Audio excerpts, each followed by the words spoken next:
ధనం మూలం ఇదం జగత్, ఇది పాత మాట. మత్తు మూలం ఇదం నేరం, క్రైమ్ హిస్టరీలో కొత్త బాట. ఆస్తి కోసం, విలాసాల కోసం కొందరు ఎంతకైనా బరి తెగిస్తున్నారు. కీర్తి తేజ, బత్తుల ప్రభాకర్, మస్తాన్ సాయి నిర్వాకాలే అందుకు నిదర్శనం. ప్రతి క్రైమ్ వెనుక డ్రగ్స్ జాడలు కనిపిస్తున్నాయి. కేసులు పెరుగుతున్నాయే కానీ శిక్షలు అమలు కావడం లేదు. ఎందుకని? లోపం ఎక్కడా? ఎవరిది? కీర్తి తేజ్, గురుమూర్తి, బత్తుల ప్రభాకర్, మస్తాన్ ఏక్ సే బట్కర్ ఏక్ యానిమల్స్. చూడ్డానికి శుద్ధపూసలే. వీళ్ల నిర్వాకాలు క్రైమ్ హిస్టరీలోనే సంచలనాలు. ఈ టాటూగాన్ని గుర్తుపట్టారా? బత్తుల ప్రభాకర్ పక్కా దొంగ.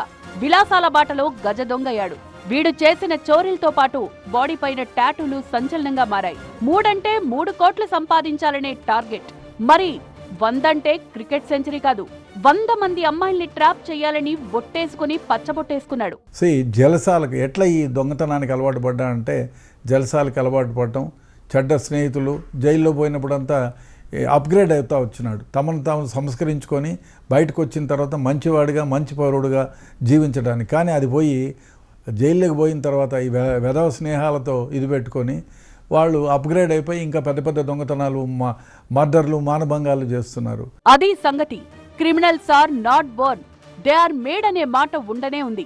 బత్తుల ప్రభాకర్ లాంటి క్రిమినల్స్ పెరగడానికి మరో కారణం కోణం సినిమా. మీరు ఎంత ఎంటర్టైన్మెంట్ తీసుకున్నా సమాజానికి ఒక మెసేజ్ ఉండాలి. అదే కాకుండా ఆ మెసేజ్ని చూసిన తర్వాత విశ్లేషించుకుంటే yes, it is a good message movie అని.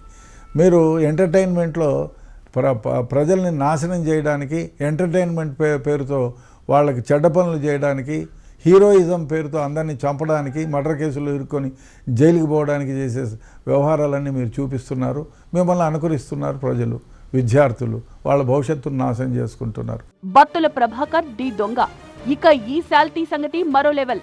మస్తాన్ సాయి బ్లూస్ ఇప్పుడు పబ్లిక్ డొమైన్ లో పెద్ద రచ్చగా మారాయి. బత్తుల ప్రభాకర్లా కత్తులు తుపాకులతో కాదు, కంటి చూపుతో ఖతర్నాక్ క్రైమ్ ఎపిసోడ్ నడిపాడు మస్తాన్ సాయి.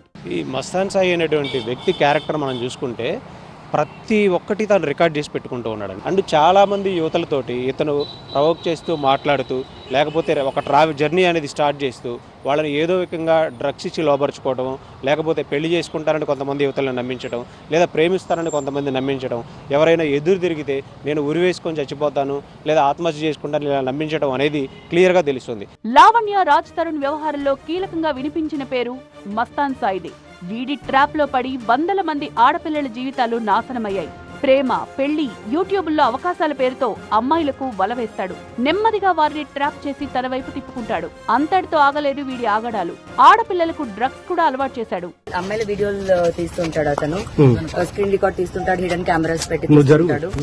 దానికి సంబంధించినవన్నీ సబ్మిట్ చేస్తాడు. ఇది చిన్న విషయం కాదండి. ఇప్పుడు ఏదైతే బర్స్ట్ అయిందో 2 ఏళ్ల క్రితం జరగాల్సిన కేసు ఒకటి, అప్పటి నుంచి కేసు తప్పుదో పట్టించడానికి నా పైన 7 కేసులు ఇవ్వాల్సి వచ్చింది. నేను ఖచ్చితంగా మాట్లాడతానండి, నాకు టెలిఫోన్ కాల్స్ వస్తున్నాయి. మస్తాన్ సాయి రూమ్ లో సెర్చ్ చేయగా ఈ హార్డ్ డిస్కులు బయటపడ్డాయి. వీటి కోసం లావణ్యను బెదిరించే ప్రయత్నం కూడా చేశాడు మస్తాన్ సాయి. డిస్కుల కోసం తన స్నేహితుడు ఖాజాతో కలిసి లావణ్యను బెదిరించాడు. ఈలోపే ఆమె పోలీసులకు డిస్కులను అందించడంతో వీడి ఆటకు చెక్ పడింది. అందితే జుట్టు, అందకపోతే కాళ్లు. ఆత్మహత్య బెదిరింపులు కూడా ఓ డ్రామానే. ఇట్టాంటోళ్ల బ్రెయిన్ అంతా నేరాల పుట్టే. వీళ్ళు మ్యానిపులేటర్స్. అంటే ఏంటంటే ఎలా మ్యానిపులేట్ చేస్తారు అంటే కనుక ఎలాంటి వాళ్ళనైనా కూడా టప్మని పట్టేయగలిగేటటువంటి కెపాసిటీ ఉన్నది. మాటలతో ఒక మత్తుని నింపుతారు, మత్తు ఇచ్చి ఇంకా లోపలికి తీసుకెళ్తారు. అది ఒకటి ఉండేటటువంటి tendency. For example, ex army officer ఎవరినైతే భార్యను ఆ విధంగా చేశాడో, ఆ ఇరుగు పొరుగున అందరినీ కూడా పోలీస్ ఆఫీసర్స్ ఇంట్రాగేట్ చేస్తే అతనేంటంటే చాలా మంచోడు కదా అంటే వాళ్ళ యొక్క డిస్క్రిప్షన్ కానీ, ఆ స్టైల్ కానీ, చూసే విధానం కానీ, మాట్లాడే విధానం కానీ చాలా గుడ్ ఇంప్రెషన్ ఇస్తారన్నమాట. ఆ ఇంప్రెషన్కి చాలామంది ఆడపిల్లలు కూడా పడిపోతారు అనేది ఇక్కడ గుర్తుపెట్టుకోవాలి. వీరు ఆల్రెడీ డ్రగ్స్కి అలవాటు పడి ఉన్నారు కాబట్టి, పెడ్లర్స్ అయినా కూడా డ్రగ్స్కి అలవాటు పడి ఉంటారు కాబట్టి ఆ ఆడపిల్లల్ని ఇంకా మోసం చేయడానికి ఇంకా అవకాశం ఉంటుంది. రాజ్ తరుణ్ లావణ్య కేసుకు సంబంధించి మస్తాన్ సాయిని అరెస్టు చేశారు నార్సింగి పోలీసులు.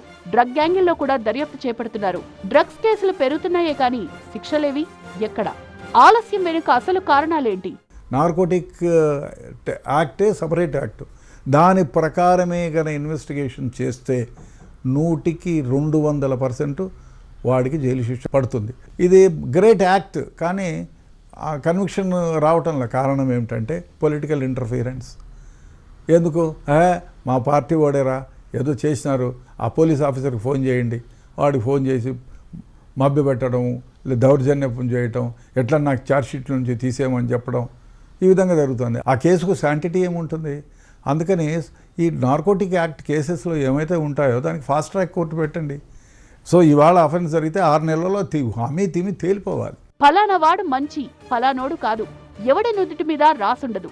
నేరాలు జరుగుతున్నాయి, కనీ విని ఎరగని ఘోరాలు అలజడి రేపుతున్నాయి. క్రైమ్ రేటుకు కళ్ళెం వేయాలంటే చట్టాలను కఠినంగా అమలు చేయాలి. కరెక్ట్గా ఎక్కడైతే లా ఎన్ఫోర్సింగ్ ఏజెన్సీస్ చట్టం తీసుకుంటారో దాని తర్వాత కోర్టులలో శిక్ష పడితే చట్టం మీద గౌరవం పెరుగుతుంది. బాగా చదువుకున్న వాళ్ళు కూడా ఈ రకమైన నేరాలు చేస్తున్నారు. పడుతున్నాయి శిక్షలు, కానీ ప్రపోర్షనేట్గా రేషియో చూసినట్టయితే సక్సెస్ రేట్, కన్విక్షన్ రేట్ చూసినట్టయితే చాలా తక్కువగానే ఉంది.